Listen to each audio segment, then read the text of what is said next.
Welcome back to the next episode of Watson Drops GM Update.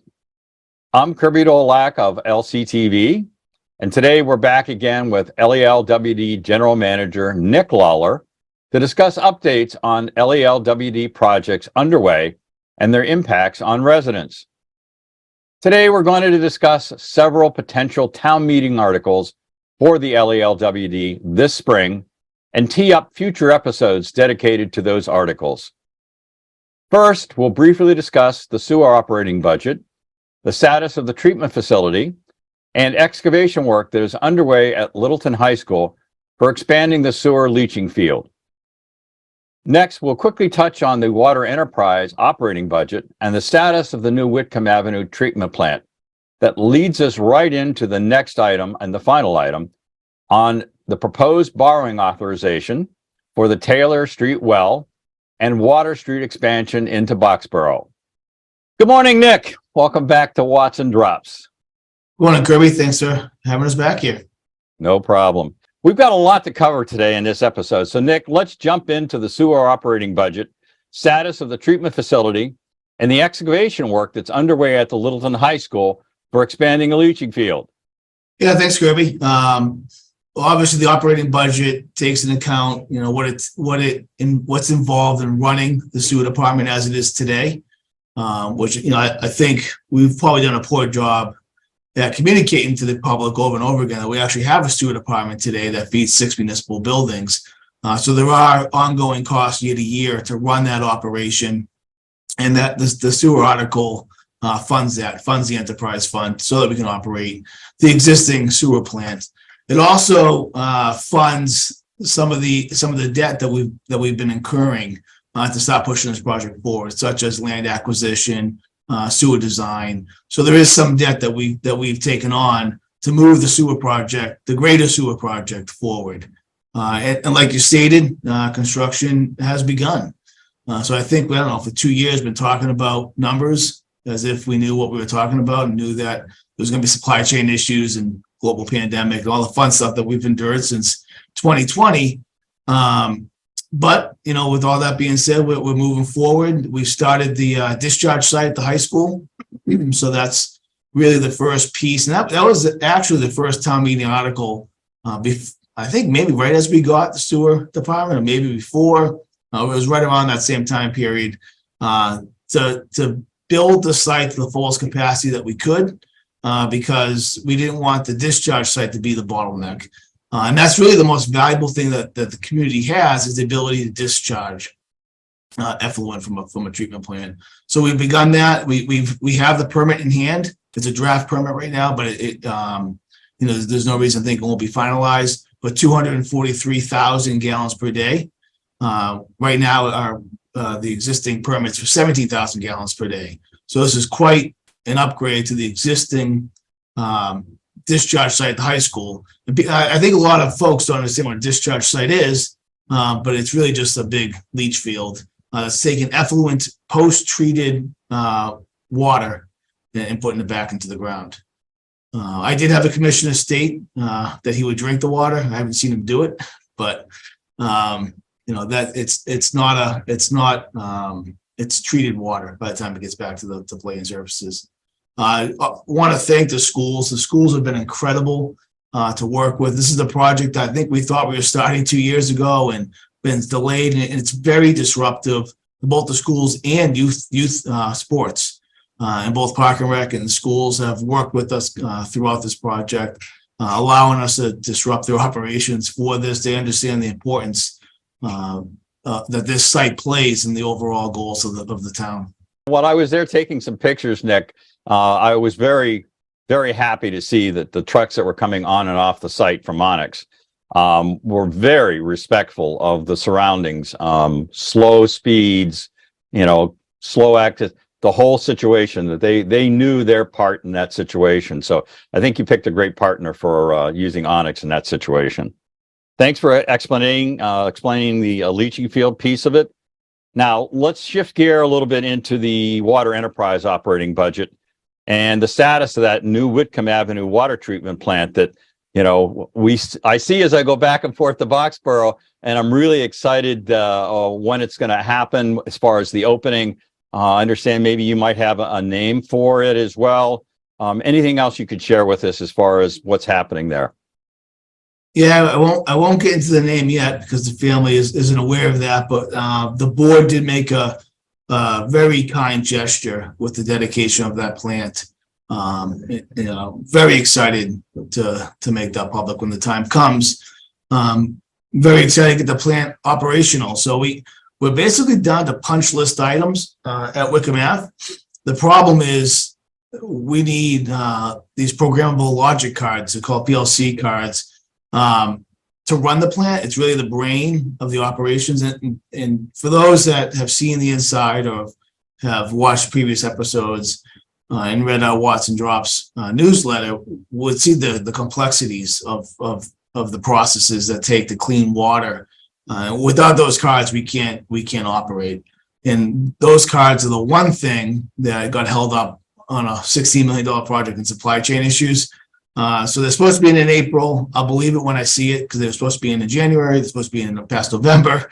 But that's kind of stopping us from having that big ceremony where we get to turn that plant online. But the project went well, came in on budget. Very happy with Winston Builders who constructed the plant. Again, a great contractor that was very mindful of the town and our wants and desires. VFW was tremendous because we disrupted their lives for a while too, and all the neighbors as well. They know how to deal with a long construction period. So we're looking forward to buttoning that up and making it less congested, because typically the treatment plant only gets an operator visiting that every day. Low impact to the neighborhood. So we're looking forward to getting to that as well. With regards to the operating budget, there is actually quite a jump from previous years. You'll see about a $2 million increase, and that's a capital project. As part of the sewer project, since we're ripping up all the roads, and I think we've talked about this at previous town meetings as well, we felt it to be wise to not replace all the water mains in those roads, but to replace specific identified water main infrastructure that's 100 years old or has had issues, critical pipe that should be replaced. I'd hate to dig up the common and then 3 years from now have to dig it up again. So that part of that, well, I'm sure we'll get into this later. The sewer bids didn't come back with such great news, except for the water main replacement did. It was about $3.8 million to replace a bunch of water infrastructure in the ground that we're going to be disturbing. We haven't talked to the commissioners yet about this in great detail because our meeting is tomorrow night. But I fully expect them to support moving that piece of the project forward because the pricing was advantageous, and it is important to replace this water main. So we're going to be able to do that through a $2 million borrowing authorization that we received again at a previous town meeting. I think it was 2 town meetings ago, and bringing in $1.9 million from our retained earnings because financially the water department is in great shape. It's nice when project planning finally comes to fruition and you can actually see either shovels or D9 excavators in the ground doing the jobs. Yeah, I agree. Let's transition to the LELWD proposed work in Boxborough. Nick, give us a high-level overview of the problems you're trying to solve with that proposed Boxborough water extension project. And then when you give me some responses in this next section, think about the Littleton residents and think about the Boxborough residents, because again, the plan is to share this episode in both communities. Sure. I'll probably think about Mass DOT and Mass DEP as well. There's been a lot of conversations, and this probably goes back 15, 20 years. There was original CDM report. I think Boxborough looked into starting their own water department at some point. Brought an engineering firm and tried to look at what that would take. And I think out of that, they also looked at the feasibility of connecting to Littleton. And I don't know the history. I don't know if that was during or before salt contamination became into play for the town of Boxborough. I think it was around the same time. And those problems have only gotten worse. And for those that are familiar with the part of Boxborough they're speaking about, it's along 495, Swanson and Common Hill Road. And they have apartment complexes there that have a water contamination issue. And initially, the Littleton Water Department really just it started when I became general manager 5 years ago, that the conversations really started to kind of pick up a little bit. And we were there just as technical support to a community that we've had a partnership with for over 100 years on the electric side. I have a lot of respect for the town of Boxborough, both their public officials and the residents. Have been a critical partner of ours for over 100 years in providing services, utility services to both communities. So we started, and we have great expertise in house, with individuals like Corey Godfrey and Paul De Niro, who understand the water industry very well and treatment and issues like that. So we kind of just started helping them and just kind of giving them advice and letting them know our thoughts. And the more we talked, the more it seemed likely that they were going to need us more than just technical advice. And the best permanent solution that came out of it was for us to service them with water. Now, at the time, we didn't know of another source of water that could help us supply them. And we made it clear that that's great, we'd love to help you, but we need water to do that. That we can't use our existing resources because they're dedicated to the town of Littleton. They had tried to find a source in Boxborough. They actually had a couple of locations. One was on the old Cisco property, and one was the Harvard Sportsman's Club. But they were unsuccessful in both situations for different reasons. And then in the meantime, thanks to the planning board, we were able to secure land as part of Amazon's move to 153 Taylor Street. And in that land, we had noticed in our archives, there was an old test well that was done. I think there was going to be a college there before HP moved in, a satellite college maybe for Regis, but that could be wrong. So they did a test well to feed dormitories, and it looked promising, the test well. So we worked with the planning board to secure that land. Amazon was a great partner in that as well. I think we had a ribbon cutting out there during the pump test back in maybe spring or summertime. I forget exactly when, maybe fall. It got pushed off a few times. And as part of that project, now we found at least 500,000 gallons a day of water. In Boxborough, it's looking for 65,000 gallons per day. So, and that's where things kind of escalated quickly. The town of Boxborough, through the Mass DOT, put in for a SRF grant, state revolving fund grant, a loan for $19.2 million. It made their list, which is great news. So now that it made the list, now we need to get the borrowing authorization. And since we're incorporated in the town of Littleton, that's where we do our business, that needs to come from the town of Littleton. There's financial benefits for us to do this. It's a $19.2 million loan request from state revolving fund. Well, those wells in Boxborough also have PFAS in them. And if you remember from our Wickham Ave discussions, PFAS loans to the state revolving fund get 0% loan interest. So that's great news, obviously, for Wickham, but it's good news for this project as well. If we were to move forward with the Taylor Street well, the Amazon well, whatever we've called it publicly, I think it's gone back and forth, so I'll say both of them right now. That's probably a $6 million project. Without the Boxborough component to that, we don't get that project at 0% loan. It'd be through the town treasurer's office. It'd probably be more like 4.5%. And just doing quick math, over a 20-year loan, that equates to over $3 million of just savings and interest. So there's a financial benefit for us to partner with Boxborough. It's also the right thing to do. You have 1,100 residents that are in 11 condo complexes, 11 properties. I think some are businesses, not all condo complexes, that have a water contamination issue, and we can help give them the best solution possible. These are individuals that are in environmental justice community, and I won't define that because I'll screw it up. But it basically, has to do with minority populations and median income levels. I believe that the individuals impacted make less than $30,000 a year. So these are people that definitely that we should be helping if we can. I think that's a high level answer for you. Right. Just a follow-on question.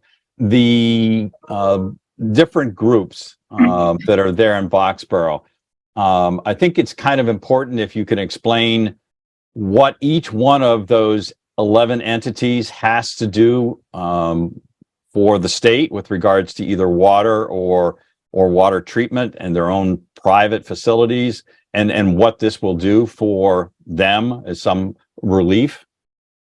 Yeah, so I'm glad you asked that question because I think I kind of missed this point in my high level answer. That not all 11 are in that salt remediation program. So they haven't all been contaminated by the Mass DOT. I think there's 3 or 4. I think there's 3, but maybe soon to be 4 that qualify for the salt remediation program. And because of that, the Mass DOT has been a partner in solving this all along the way. They actually paid for the SRF loan application with Weston and Sampson. So they've been tremendous in helping us solve this problem. Those 3 or 4 apartment complexes have to solve it. They don't have a choice. At some point, they have to solve the problem. We offer what we believe and what Mass DOT believes to be the best economic and long-term solution to that problem, to the point where the Mass DOT is willing to kick in funds to support our project. And this isn't confirmed yet, but I think there are funds up to close to $7 million. Even though we're asking for $19 million, there's going to be significant funds coming in to help offset that borrowing. Just in a few names that have been named, it sounds like the major list of who's who in either the state or local municipalities, whatever, that are players in this project, like the Mass DOT, DEP, select boards in both communities, town administrators, LELWD, state legislators, Senator Eldridge, Representative Senna, that are all pulling for this. We did that webinar in Boxborough not long ago, outlining the benefits and the needs associated with it. But how is LELWD communicated the scope and the status of this project to these major players? You know, do you guys have regularly scheduled meetings to discuss the IMA, to, you know, discuss things with the state? You know, I can only imagine there's a beehive of communication outreach wise that is trying to keep all the things moving forward as best possible. Tell me about that, Nick. Yeah, poor Corey. Corey has lots of meetings because of this. Yeah, I mean, I think you hit it. Basically, there's probably 2 or 3 meetings a week with different groups on different parts of the project. You know, I think one piece that we haven't done extremely well is educating the public. You know, we've done it here and there, but this thing kind of exploded on us in December when it made the list and things got real. So we have a lot of work left to do to communicate to the public on the importance of supporting this ask in town meeting. But yeah, and another thing that you kind of hit on there that I probably should throw out there is we will have an intermunicipal agreement in place to protect both communities. That will also be lead to what's called general legislation. We were thinking we were going to need special legislation, home rule petition, but since it involves 2 communities, it's actually general legislation. And this project's been supported by Senator Eldridge from the onset for all the obvious reasons why Senator Eldridge would support something like this. It's a good project to do.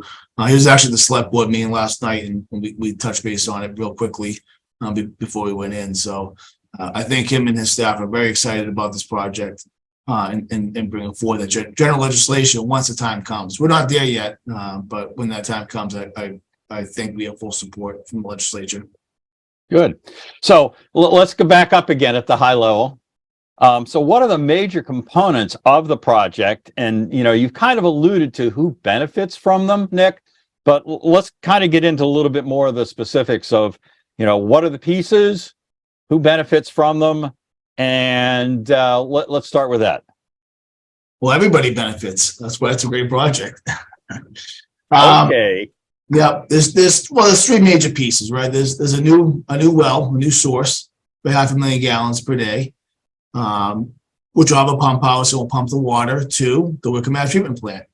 It's not too far from the Wickham Ave treatment plant, so there'll be a transmission main installed to convey that water from the well to the Wickham Ave treatment plant, which was designed for extra capacity because we were hoping that we'd find more water in the future. So Wickham Ave won't need any major work done to it. And then there'll be an extension of our distribution system to extend from where it ends to these people in Boxborough, down Wickham Ave and to Littleton County Road, which is in Harvard, down through Beaverbrook Road, which is a private road on the Campanelli site, which is the old Cisco site, which comes in the back door for Swanton and Codman. Right. So to be really clear, this water extension project is for a specific group of Boxborough residents with defined water problems. Or will this enable new development in specific areas where LELWD will be running new water mains? And I think you mentioned the capacity of 64,000 gallons. I'm not certain. That's being planned. And I'm assuming we're, thinking again as well for not negatively impacting future water needs in Littleton. Right. So the IMA will contemplate all that. There's no intentions of the commissioners to extend further than the scope that we've discussed. This scope benefits everybody involved, and we're looking at it at that level. This is for a specific purpose. That being said, the water main will be sized to expand just because the town of Boxborough will get fire flow protection out of this. There'll be some hydrants up and down Carbon Hill and Swanson Road, which is a critical piece because for those that are familiar with recent history, they've had a few condos fires. I think one was really catastrophic. So fire flow protection in that area is, again, it's critical benefit to give the town of Boxborough, and that requires a certain size pipe to get the fire flow needed.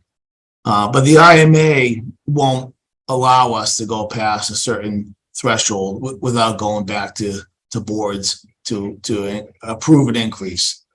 Because we don't, it's not the intention to spur and development in Boxborough. That's not what we're trying to solve. We're trying to solve a water contamination issue, and the issue is financially beneficial for the town of Littleton to participate in that, as well as it's the right thing to do.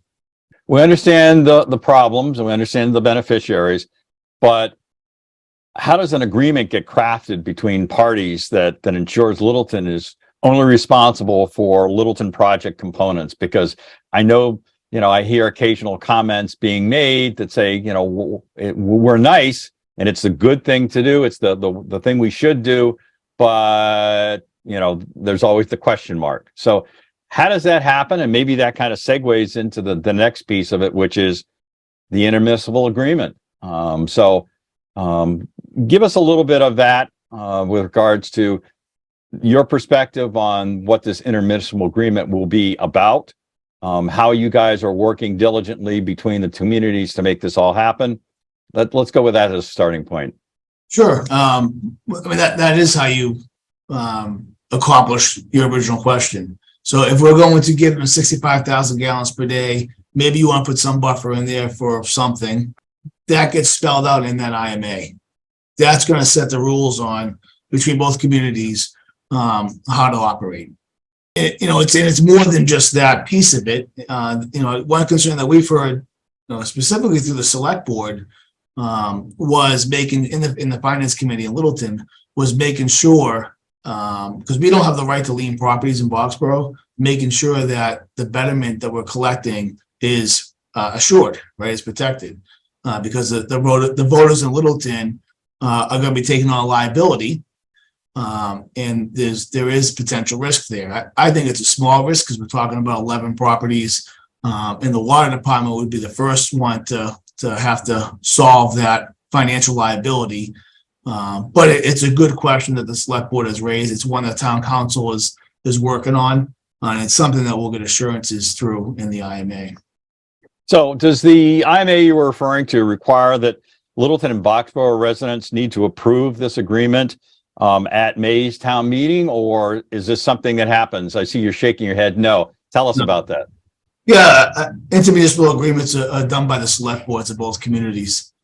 But I would say that the select board, at least in Littleton, I'm not overly familiar with Boxborough, is very in tune to what the public is concerned about, and will make sure that the IMA has their protections in place.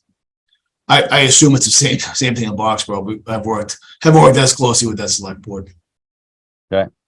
So we've talked about basic pieces. You described that, but how about outlining the costs and who's going to be responsible for paying them?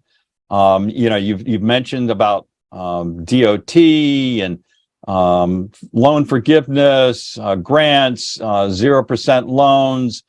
Can you kind of tie that up in a little bow to say what's necessary? Are there is there bonding that has to happen? Does the state do it? Does Littleton, that whole routine of, okay, we've outlined what the costs are, what we're going to do, but how does it get paid for? And then you mentioned Betterments. We'll talk about that later as well, specifically, but, tell us about the costs. Yeah. So 19.2 million is what the SRF application was for. So that's what we need town meeting to give us the borrowing authorization for. SRF loans are borrowed through the Clean Water Trust. So the town plays a part in making sure that, the Clean Water Trust gets all the information they need. They don't actually borrow this money. It's done, the trust borrows the money.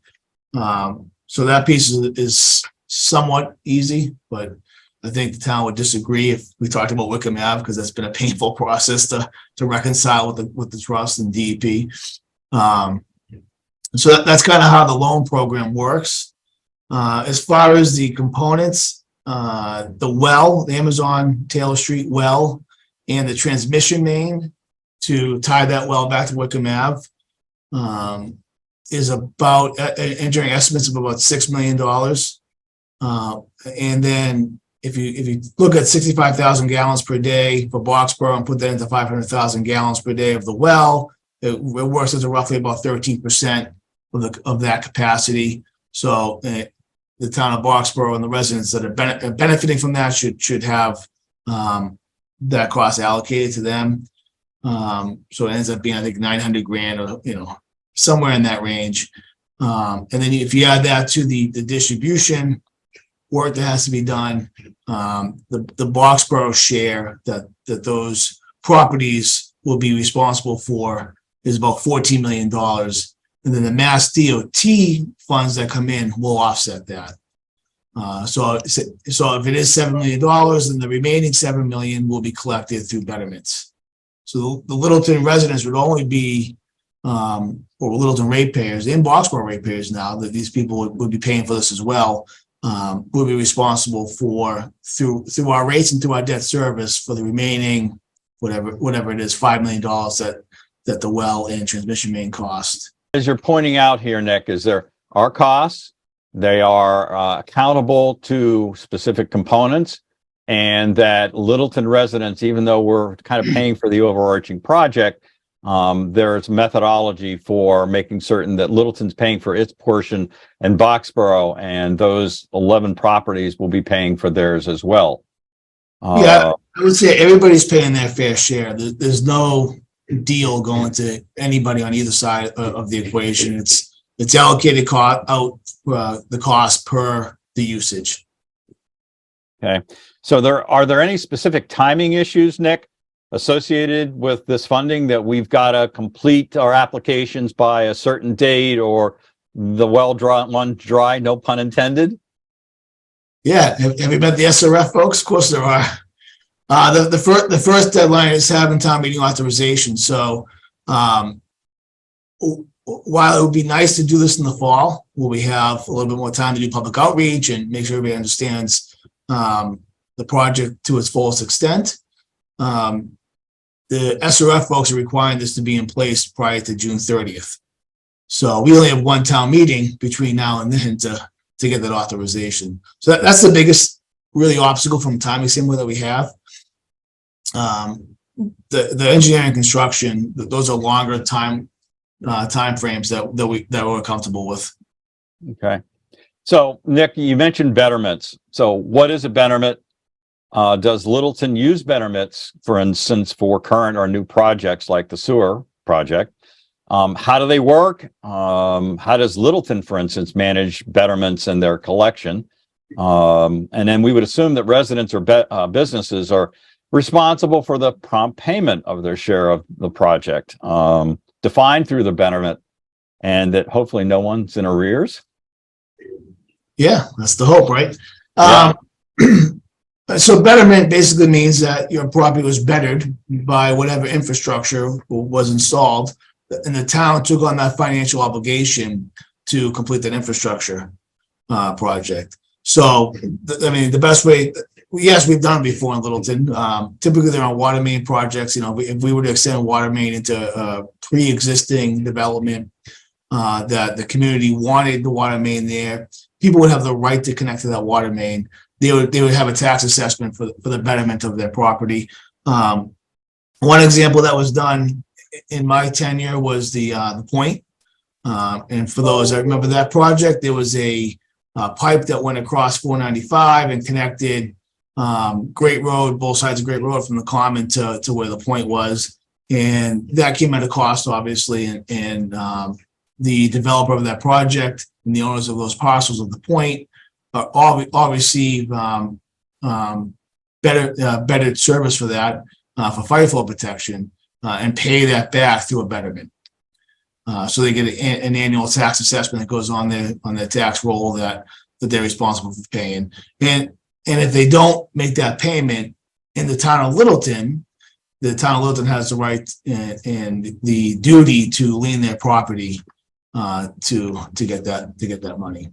Okay. And that's where it gets a little confusing in Boxborough, because we don't have the right to do it in Boxborough. Boxborough has that right. And that's why it's important to specify the process that we're going to use with the town of Boxborough to make sure that our liability is covered. We've been talking about taxes, and we've been talking about, you know, a variety of different things.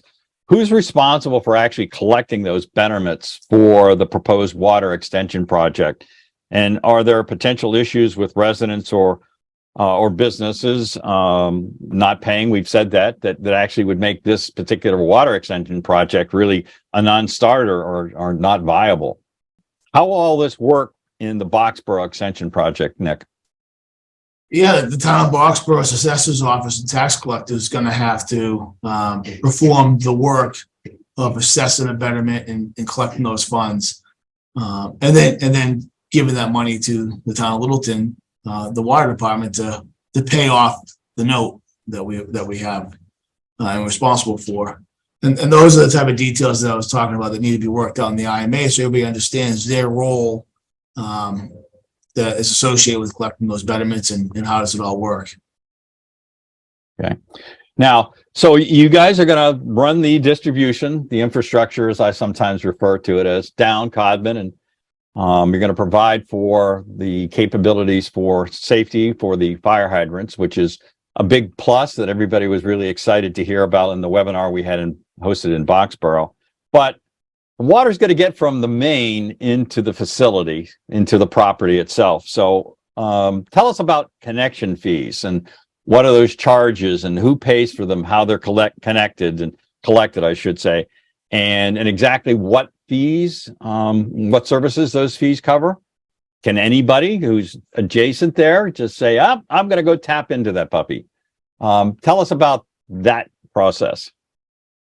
Yeah, it's obviously very complicated. So to answer your question, no, you can't just connect, because this is again a limited scope project that people are paying a betterment for that line to be installed. You know, the connection fees really are meant to recover the infrastructure that the ratepayers have already paid for. You know, so you know, that shouldn't come to free to anybody, and we charge that to even people, you know, residents in Littleton that want to connect, or businesses. It's to pay so they pay their share of connecting to a system that's already been built and is ready for them to connect. So that's a common cost for any water department. And it's a way to have a little rate equity and make sure that we're not giving something away for free. And that doesn't cover the cost of getting from the street to the property either. That cost is on the customer. Right. I was going to ask you that question of, you've built it. Now they have to, for those 11 properties, they're responsible for actually working with you folks to actually get it into their building.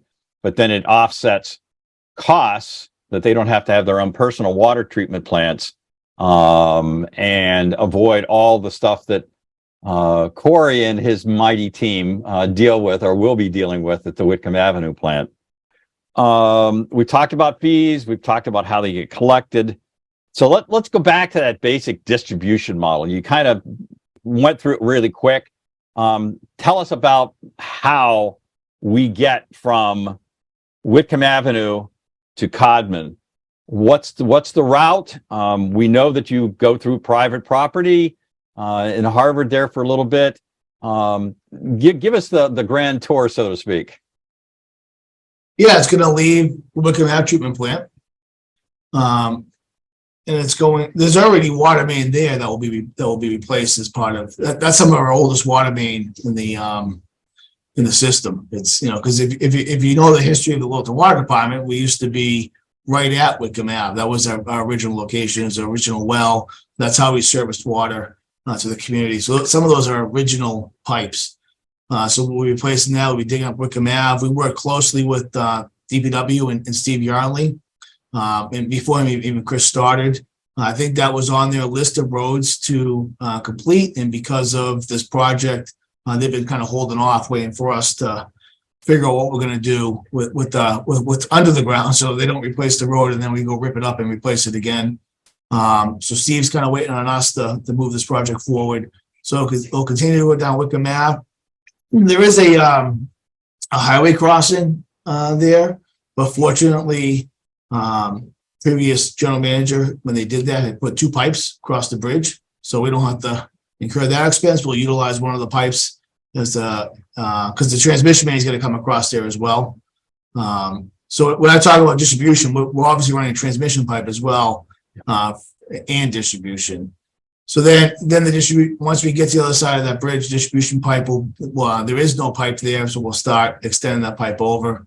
And it goes down into Harvard, which we've already had initial talks, setting up meetings with the Harvard town administrator to have an easement for those rights. There'll be nobody connected, so we don't necessarily need an IMA or need legislation, because it's really just going to be just like our poles. They're just going to be there to get through that piece of town. The property is a little bit strange. It kind of hugs the Harvard line. It's really close. All 3 communities kind of hitting at one point there. Then it's going to go by the Harvard Sportsman's Club and turn left onto Beaverbrook Road, which is that private way that you were speaking of. That is the back entrance to the old Cisco site, and that goes quite a distance. That road is, I think it's a couple miles long or a mile long. It's quite a ways. Goes down there, and that comes into Swanson Road. And that's where, once you hit Swanson, it's really where you start having the customers that are impacted from the salt remediation issues. Interesting. So that's how you're going to get through from point A to point B while you touch a bunch of municipalities. So that's good to know. Yeah. All right. Nick, is there anything else you can think of that Littleton or Boxborough residents need to know and understand to positively support this effort and solve a myriad of problems that are impacting Boxborough residents, and it'll benefit both communities in either the short term or the future? I know you have planned some additional dig down into sessions before town meeting by, I think, Dave and Corey. What else can you think about? Yeah, just keep looking out for our newsletters. We were in front of the select board last night. We kind of hit a little bit on this topic. We'll be in front of finance committee tonight. So please pay attention to the local boards, because they'll all be discussing this, because they all have, similar concerns that a resident would have. And we don't have a lot of time to talk about this, but we want to make sure that we are. So if there are questions, please feel free to get them right to us, and hopefully we can can answer them before we get to town meeting. If not, we'll be more than ready to answer them on the town meeting floor. Okay. All right, Nick. Again, thank you very much for your time and attention. And we're looking forward to those next segments with Dave and Corey. So thanks very much. Yeah, thanks, Kirby.